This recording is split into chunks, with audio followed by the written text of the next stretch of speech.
आमच्याकडे इस्पुर्ली हनुमान मंदिर आहे, जागृत देवस्थान आहे. तिथं आमची माझ्या माहितीनुसार माझी 5वी पिढी तिथं सेवा करते. अच्छा, मंदिरात. ओके. मग मी कुठं असलो काही जरी असलो तरी शनिवारच्या पालखीला यायचं. त्यानंतर हरसिद्धनाथाची भाकणूक वगैरे होते तिथं. मोठं प्रस्थ आहे तिथं. भाकणुकीच्या वेळेला आमच्याकडे मान आहे. ती सेवा करत असताना ह्याच्यात मी शनिवारी पालखीला आलो इस्पुर्लीमध्ये. ही 8-10 मंडळी आलीत माझ्याकडे, घरचे वगैरे सगळे. आणि चला म्हटलं चाय घ्यायला. असाच मी चाय घ्यायला त्यांच्या घरी गेलो.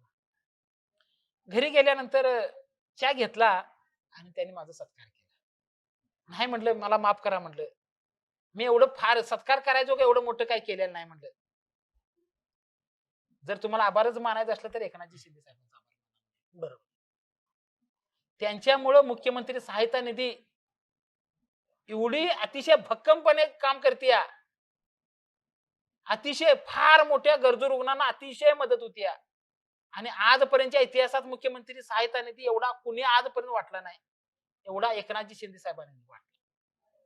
त्या माध्यमातून मी माझ्या माध्यमातून तुम्हाला सांगतो, मुख्यमंत्री सहायता असेल किंवा सिद्धिविनायक ट्रस्ट असेल, मुख्यमंत्री सहायता निधीच्या माध्यमातून मी आजपर्यंत 600 ते 1000 लोकांना मी माझ्या माध्यमातून मी मदत केली. 600 ते 1000 कुटुंबांना मी मदत केली.